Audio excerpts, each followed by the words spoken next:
Hi, I'm Ken Verdoia, and I hope you've tuned in for this very special Cottage meeting electronically with ALi Isom, candidate for United States Senate. We're glad that you're with us tonight. And ALi, I know the first weeks of any campaign are busy. You're running nonstop, but thanks for taking time tonight to spend some time with us and the people of Utah. Thanks, Ken. I'm thrilled that people would even make time to try to understand who I am and why I'm running. So I just want to thank folks who've tuned in and joined us tonight. Now, it's my opportunity to have a conversation with ALi, but by all means, you can join in the conversation as well. In the comments section, if you have questions that you'd like to direct to ALi about issues that are on your mind, about things that concern you about the political process, type in your question. We'll try to work them in as many times as we can throughout the course of this conversation. Now, one thing that stuck with me earlier this week, ALi Isom released her first real video announcement, and it was beautiful, it was touching, and it resonated with me because you used a phrase, broken edges, how people connect at their broken edges. And the way you explained that in the video message was very, very touching to me. What does it mean to you, and how does it inform not only your personal life, but your campaign as well? The term broken edges was first shared by a sweet friend who also has a child on the other side of the veil. And she and I spoke about how it's so often that the hard things in life are what refines us, they're what teaches us, they're what shapes us. And for me, the term broken edges is really a matter of where have I felt the most raw, the most growth, the most challenge in my core of who I am and what matters to me. And the term we used in the video was more so people could understand I've had these series of life experiences just like anyone else that's gone through hard things. We've all gone through hard things. I don't know anyone who hasn't gone through hard things. And I think it's our raw humanity that not only connects us, but that motivates a person to serve in public office. If you really want to make a difference, I think it's a person needs to understand what makes us human, what connects us. Well, it speaks to an empathy for others, to realize Absolutely. that other people's have suffered their own injuries, their own losses. Mm-hmm. How does that work into the vision of someone who wants to be a United States Senator? I think it gives me a sensitivity to what people are going through, a sense of what matters to people, a sense of what's real for people, and a way to connect to those whom I represent. I recognize that Utah is incredibly diverse. We have a beautiful fabric of all kinds of colors and nationalities and languages and experiences, and how fabulous that we have that diversity. But I haven't lived all those experiences. I can't possibly. So I feel like those who represent us should have some depth of understanding and compassion and a willingness to open one's heart to other lived experiences. This almost sounds like a voice in the wilderness, because if you look across the political landscape now, there's so much animosity, there's so much distrust, there's so much partisanship to block progress for the nation. I guess, what are your themes if you're not going to embrace, and I see so many people running for office on the themes of animosity, of distrust. What are going to be your primary themes? I prefer a theme of unity, of healing, of coming together. I think this toxic, divisive, harmful rhetoric is doing tremendous damage to the fabric of our democracy, because we're no longer sitting down at the table and having meaningful discussions, not just as neighbors and friends, but the policy discussions aren't happening because there's so much hostility. And my objective is to say, look, we might not agree on everything, and that's okay. We can still sit down together, we can still talk, we need to understand one another, and we can find solutions in that space where we come together. A couple of important issues came to mind this week as I was observing from afar. The Silicon Slopes Technology Conference here in Utah just reminded me that the tech sector has made so many important inroads in Utah, not just for its scientific breakthroughs, but its employment. Now, you have a background in the biotech sector, so walk me through this as an old coot who's very poor on technology. What is the biotech sector? And how does your background feed into maybe building a better future for that sector here in Utah and the nation? The biotech sector is the portion of the tech sector that focuses on solutions for human bodies, for living organisms, for the environment. So often, the company that I worked for in biotech, it was a nanotech company, and we focused on an inhaled therapeutic that was antimicrobial to solve infections for cystic fibrosis patients, and also a topical application that we had seen episodically kill organisms, bacterial organisms, in fact, antibiotic resistant organisms. So it was cutting edge technology. It had its origin, like so many in the biotech sector, it had its origins in studies that had been done by Utah's universities. So years ago, we had what was called USTAR, and the state has invested a lot of resource and capital into our universities, into science and research. And we've turned out some great products and started a great portion of our industry here. And we're really becoming an alternative to the Silicon Valley here for startups and technology, but especially in biotech. And a large portion of our tech sector is in biotech. But the biotech sector hasn't had the advocates in the Senate historically, and I don't want to demean anyone's efforts there. I do think some members of our delegation have done a good job there, but I think we could do better. I think there could be stronger advocacy for biotech, especially in Washington, D.C., because these technologies are saving lives. We've started living longer, so many of the illnesses, things like multiple sclerosis or Alzheimer's or Lou Gehrig's diseases, these are often conditions later in life, and we have tremendous potential in Utah's tech sector right now, focusing on solutions for those very issues. And it's enormously promising. I'm really excited about it. Well, it sounds like what you're saying is we can be true to values, but we can't solve tomorrow's problems with mindsets from 50 years ago. No. We need to bring that expertise in. Let me discuss one of your targets. You're taking on a sitting United States Senator, and everybody kind of goes, Can that be done? Well, we've seen here in Utah that yes, that can be done. Yes. But why? Why are you saying now is the time for the Senate bid, and this is the correct Senate seat for me to bid for? Well, there are several reasons. The first one being Senator Lee's been there for 12 years. And when he first ran for office, he felt 12 years was long enough for somebody to make a meaningful contribution. And in that time, he's written several books. He's passed a handful of bills, and I'll give him credit. A couple of them are really important. 2 were meaningful. 3 were mostly ceremonial bills. But we'd like him to do more than just pass a mere handful of bills. There are specific issues Utah needs the water carried on, literally. We have water priorities that need an advocate. We have infrastructure priorities that need an advocate.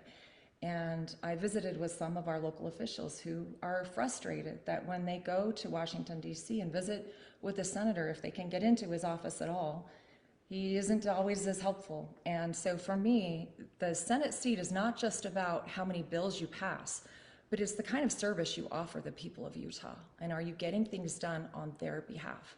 We're a small state, and the Senate is the great equalizer. And we need a strong advocate who gives us an equal seat at that table, not just a marginalized seat at that table. And sometimes the incumbent has marginalized not only himself, but Utah in effect, by using a hostile voice, by using rhetoric that alienates and divides, that dehumanizes and marginalizes. And I think that's harmful. It's perpetuating what I think is wrong with our current state of political dialogue. I think it's time to dial that back, to recenter. I don't disagree on conservative principles. I feel that I'm a classic conservative.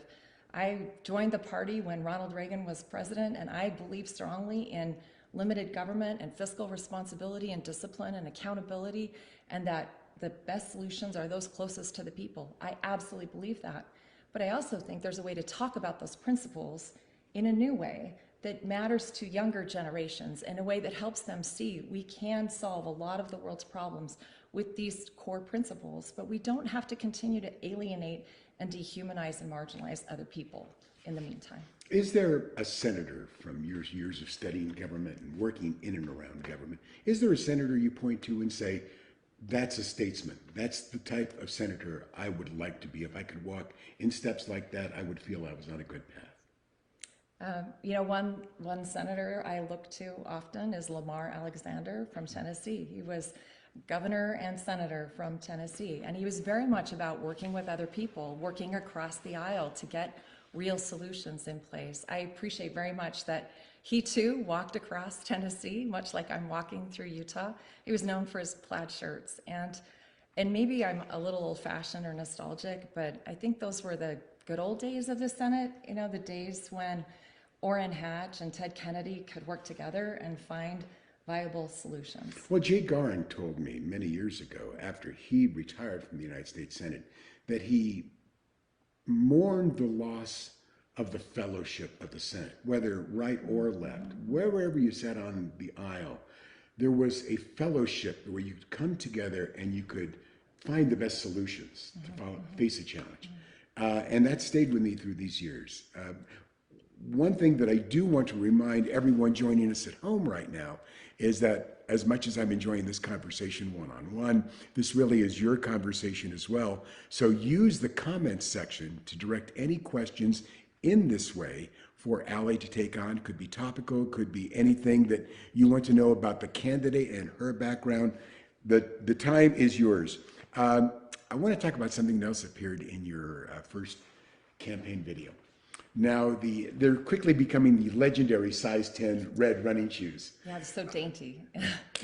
Donning them every day and heading out and quite literally saying, I'm walking Utah and I'm coming to you, Utah.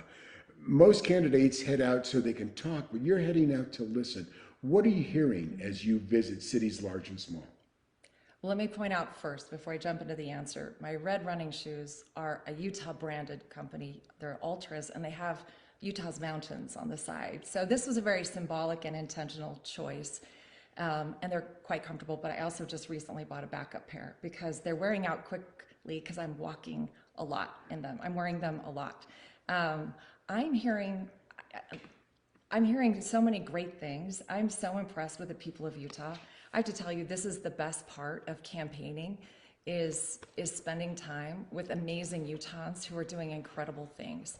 And sometimes I have to wonder if we could just turn off all the cacophony, all the racket, all the social media, and we just listen to each other, we start talking to our neighbors, our hope in humanity would be restored because we could see how good humans are. There are so many good Utahns out there. What they're talking to me about, there's not one community I've been in that hasn't brought up water as a priority. And we need to be thinking not just about conservation efforts, but good planning efforts, smart growth efforts.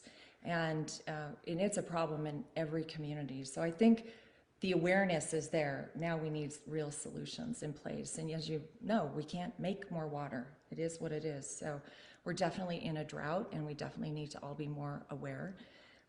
The second thing I'm hearing often is affordable housing. The market is tight right now, and especially for young families. People talk often about wanting their children to stay in the state, to have jobs and have homes in the state, but they're not able to afford them. So we're seeing many multi-generational homes. We're seeing a shortage. And I do think there are market solutions there, and it's going to take some time, but I don't know that it's going to become any more affordable. And many communities are feeling that squeeze. I also see hear people talking about affordable childcare, especially in metropolitan areas. It's a significant issue for working women in our state. And I hear people talk about smart growth, infrastructure needs, smart infrastructure. How do we think about our air quality? How do we plan for that water? Where are we growing? There are some communities that know they're going to grow and are thinking proactively and are planning for it.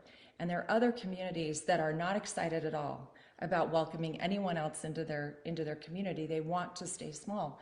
And I understand both perspectives, and I want to honor that. And I think that we should be giving these local communities all the latitude and tools they need to effectively plan their community the way they want to see it grow. But it is nevertheless an issue confronting many communities. I often hear about healthcare. I hear about education. A lot of people are worried we're going to lose a generation of kids due to the pandemic. And the pandemic is threaded through every issue we talk about. Absolutely is. People are very concerned about when do we get back to normal? What does that look like? Our questions are starting to stack up. We'll turn to them next, but are people hopeful or are they fearful? Oh, I think there's both. There's a combination of both. I hear fear when we start talking about water and limited resources, but I hear hope when we start talking about solutions.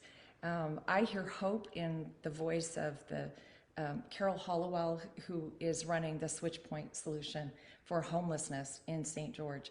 It's this beautiful community solution where it's not just putting a roof over someone's head and providing shelter.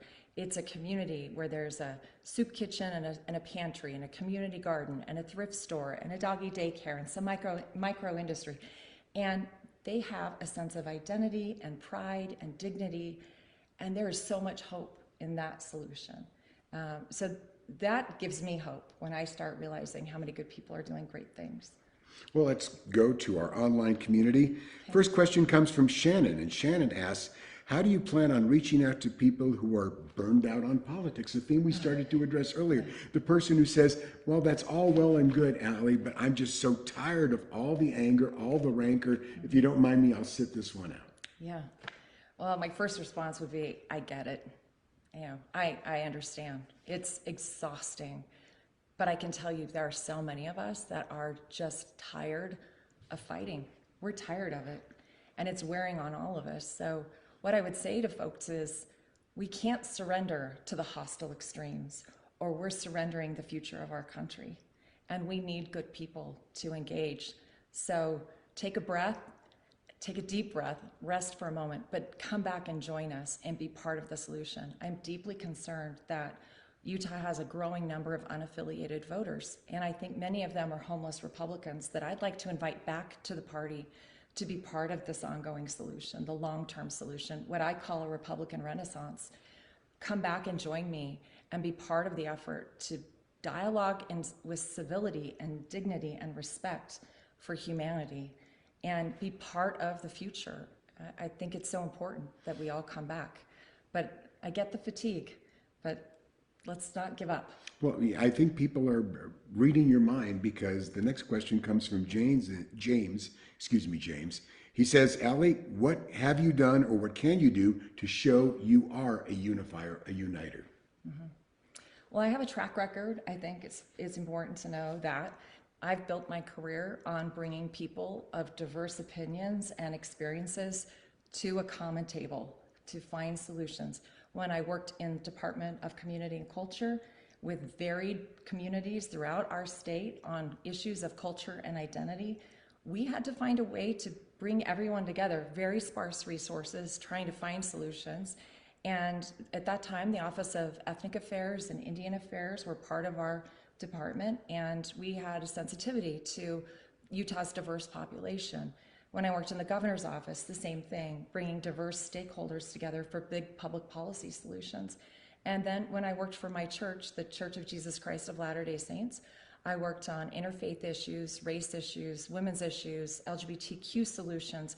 And those items, or those fronts, I'll call them, fronts for policy and solutions, were difficult. Some would even say thorny, but I think I have a track record of bringing people together and uniting them and hearing them out to be part of the solution now. That brings to mind one shared experience we had, one of those fond memories of working with you when you were working for your church. You and I were on a steering committee for a major state project that was being weighed for consideration and placement. And I remember sitting in the first meeting, and we were spending so much time, in effect, wondering how we would arrange the chairs. Have you ever been in a meeting like that where everybody wants to talk about the details? And ALi sat down and within the space of less than 2 minutes had said, where do we want to be? What talents do we have collectively to get there? And then what's our next step? And in that moment, I just kind of sat there as a person who talks far too much. My jaw was on the table, and I looked at you and I said, that's the most practical approach that I could imagine, because everybody else wanted to grab their piece of the pie and run in a different direction. So I think that really is telling that that instinct either exists in you or it doesn't. You either bring people together or you try to get as many as you can to form a majority and have things your way. Well, first of all, your memory's kind, so thank you. But I do think the broader and more variety you have in the minds at the table, the better the outcome. I'm a big believer in diverse stakeholders always provide an optimal outcome. So it's important we listen to each other. It's important we talk. We get to better places. I'm trying to keep up with questions are coming in. I do apologize in advance or ongoing. Oh, you're doing great. My doing technological skills are quite muted, but I'm trying to do two things at Hardly. once. So let's see what we have here. How can people help your campaign? Someone sitting at home saying, hey, you're making sense to me. What do I do? Well, go to ALi4Utah.com. So it's ALLY4UTAH.com. We have a volunteer page and we have a contributions page for donations, and we would love your support. We need an army. We need an army. Taking on an incumbent is no small task. And we need people across the state to help mobilize and engage people. We need to collect 28,000 signatures starting in January in a brief period of time. And it's going to take resources. We have to pay to get our message out. It used to be on social media, you could just share it and things went viral, but there are now a lot of controls in place for political content in particular. So it's harder to reach people. You often have to pay to get there. So we need all the help we can get. Another question comes in, this from Hillary. You've referenced yourself several times as a classic conservative. You started talking about some of the inspirations you've had. Tell me about the theme of classic conservatism. What does that mean to you? Okay. Well, I often get the question, what kind of Republican are you? Do you fit in box A or box B or box C?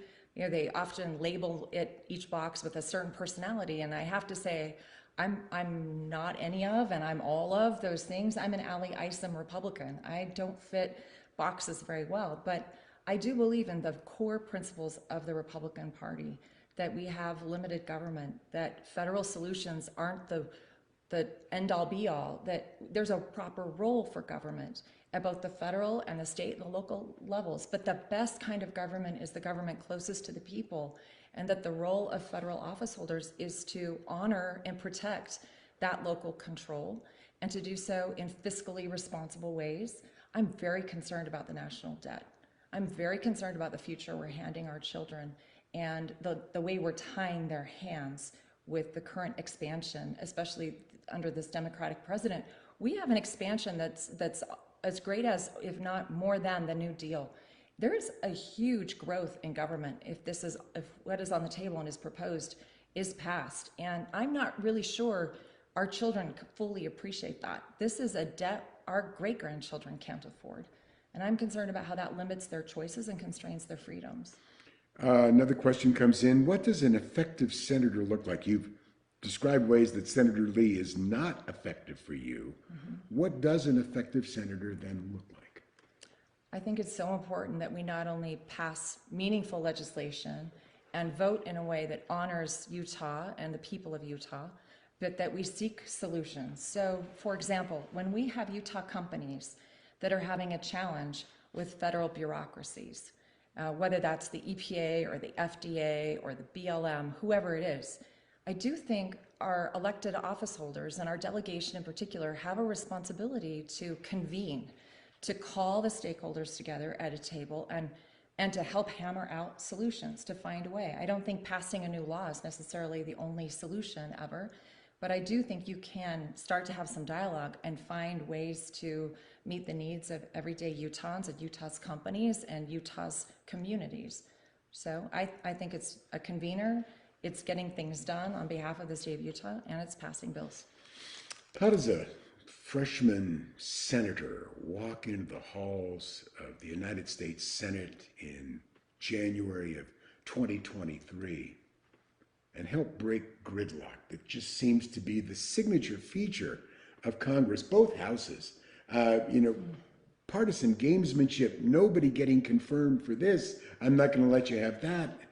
How do you break that gridlock, ALi? I think it's one conversation at a time.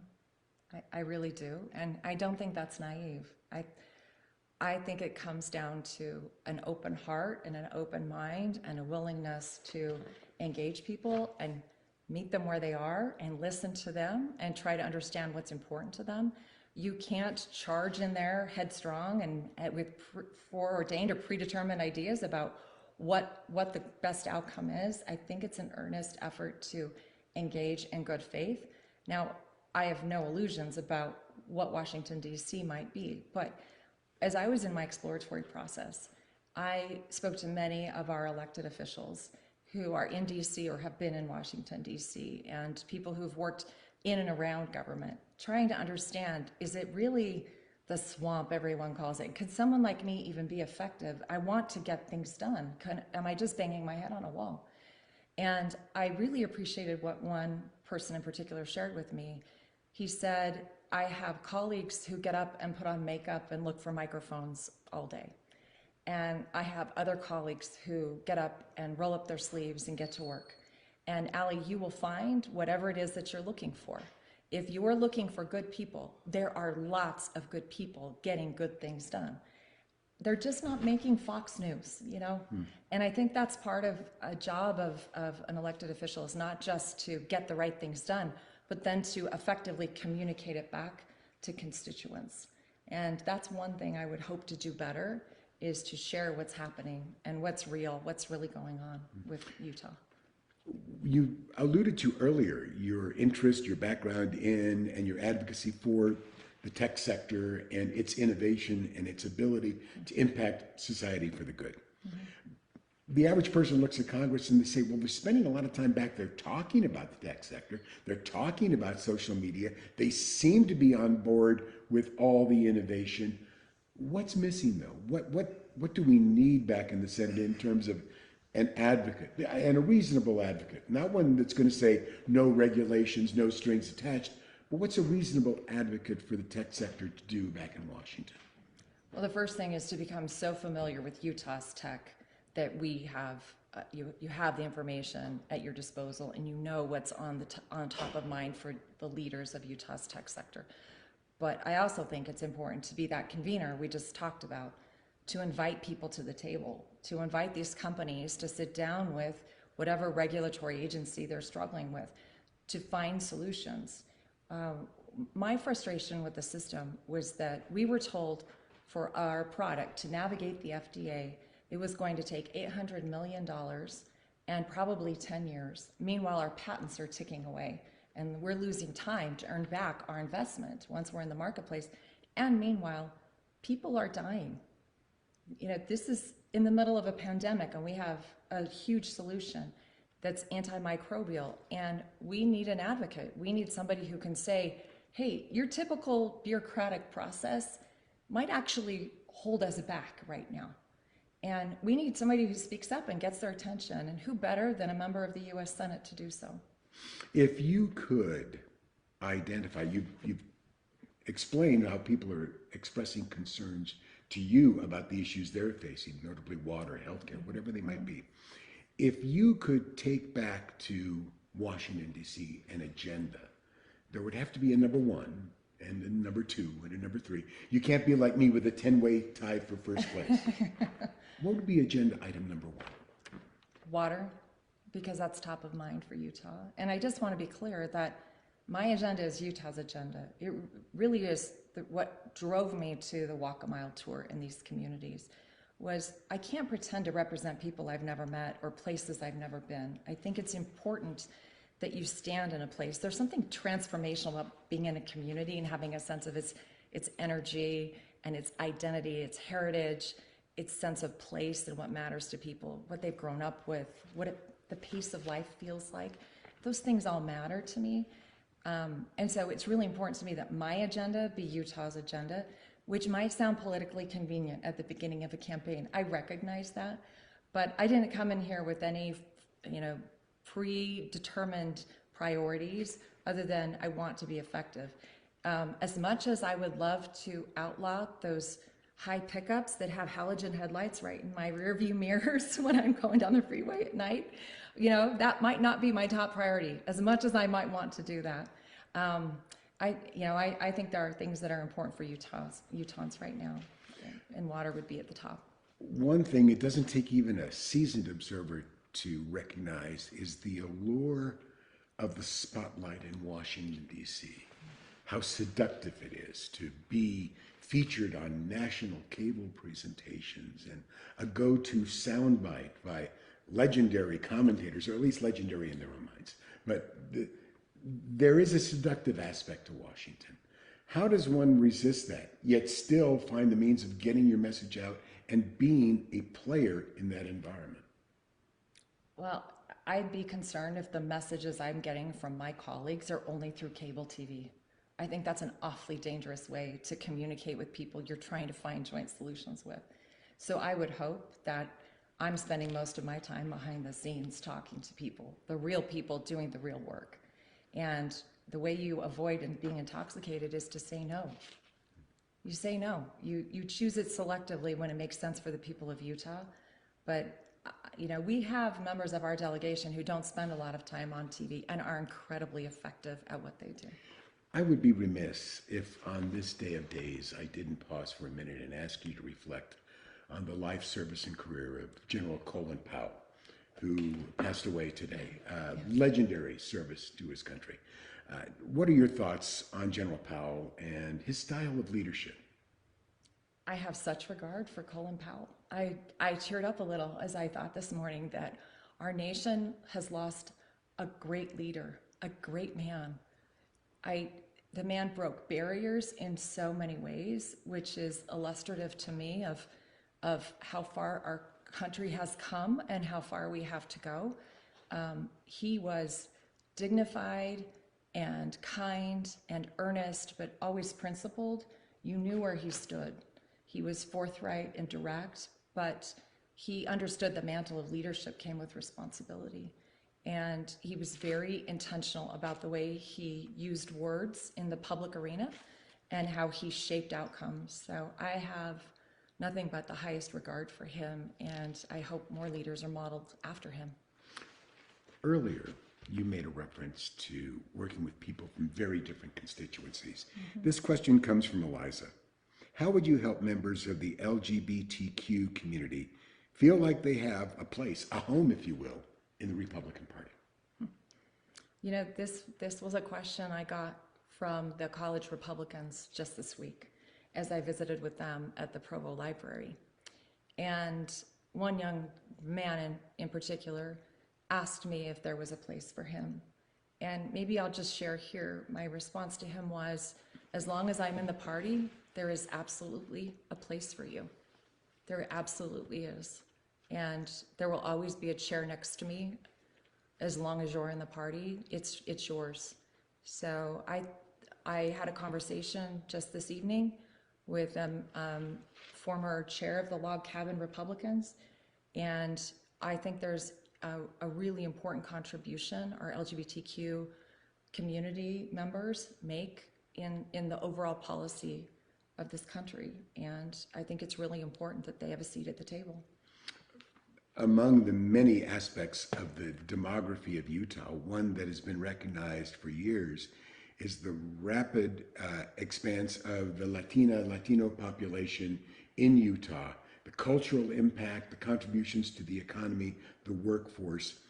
And so many people have said, is there a role for them in the Republican Party? And many Latinos have answered, yes, we see in Florida in different settings where they become very strong Republican voices.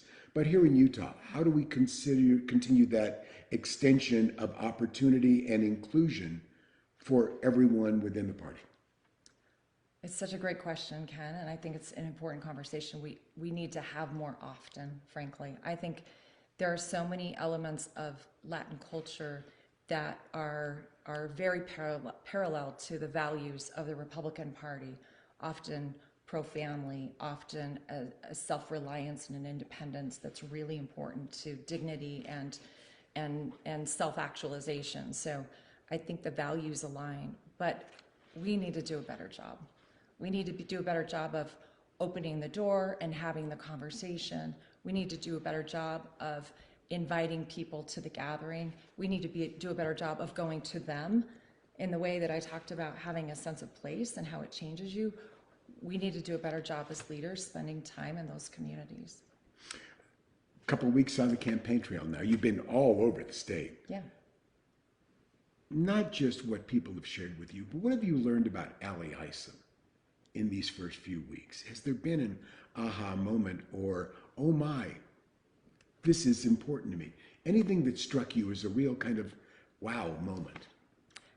There's so many. I've done everything from help put out a fire in Howell, Utah, to cheer a junior high football game in Washington Terrace, to help set up for the rodeo in Garden City. So it's been fun in lots of ways. And it's like, oh, I was actually, you walk into these scenarios, meeting a county commissioner in a rodeo arena for the first time and realize they're just people too, and they just need another extra helping set of hands. And I've just realized it's not so hard to just talk to folks, and that I so love these people. I am so deeply moved by these, especially these small town mayors and clerk auditors who do so much in these little towns where they don't have a city manager, they don't have many resources, and they just know their community inside and out.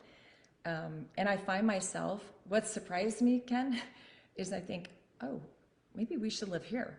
Or, oh my gosh, it's beautiful here. Maybe we should live here. Or, no, wait, we're going to retire over here.